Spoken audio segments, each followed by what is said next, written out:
Daddy Modi చిన్న మోడీపైనే తన పోరాటం ఉంటుందన్నారు జాగృతి అధ్యక్షురాలు కవిత.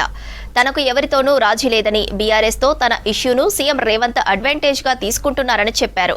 అసెంబ్లీలోనూ కాంగ్రెస్ సభ్యులు తన ఇష్యూను వాడుకుంటున్నారన్నారు. గాంధీజీ సర్వోదయ సిద్ధాంతాన్ని లోతుగా అధ్యయనం చేస్తున్నామని చెప్పారు కవిత. మంచి ముహూర్తం చూసుకొని కొత్త పార్టీ ప్రకటిస్తారని, తమ పార్టీ సక్సెస్ అవుతుందని తెలిపారు.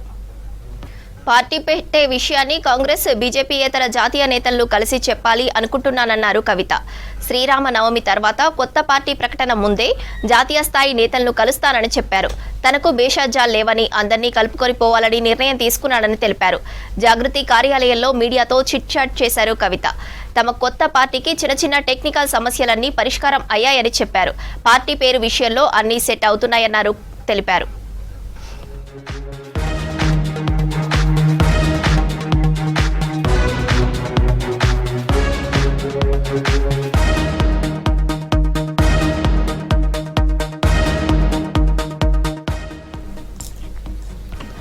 ఆదిలాబాద్, నిజామాబాద్, ఖమ్మంలో తమ పార్టీ ప్రభావం ఎక్కువగా ఉంటుందన్నారు జాగృతి చీఫ్. తాను నిజామాబాద్కు దూరమయ్యాక అక్కడ బీఆర్ఎస్ నష్టపోతుందని చెప్పారు. తమ పార్టీలో యూత్కి ఎక్కువ అవకాశాలు ఉంటాయన్నారు. ఉద్యమంలో పనిచేసిన యువతకు అవకాశం ఇస్తామన్నారు.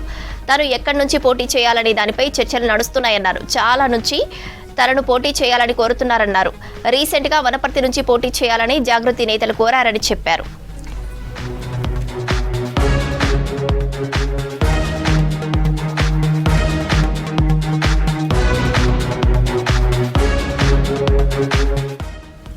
కొత్త ఒరవడితో తమ పార్టీ కార్యక్రమాలు ఉంటాయని తెలిపారు కవిత. పేదలకు ఉపయోగపడి ఒక మంచి స్కీమ్ తెచ్చే ఆలోచన ఉందన్నారు. తన ఎజెండా ప్రజల ఎజెండా అని, ప్రజా సమస్యలపై ఎక్కడా కాంప్రమైజ్ కానని చెప్పారు. తన పోరాటాలన్నీ ఖమ్మం, వెలుగుమట్ల తరహాలోనే ఉంటాయన్నారు. ప్రజా సంఘాలను కలుపుకొని పోతానన్నారు. ఎంపీటీసీ, జెడ్పీటీసీ ఎన్నికల్లో తమ పార్టీ పోటీ చేస్తుందని తెలిపారు జాగృతి చీఫ్.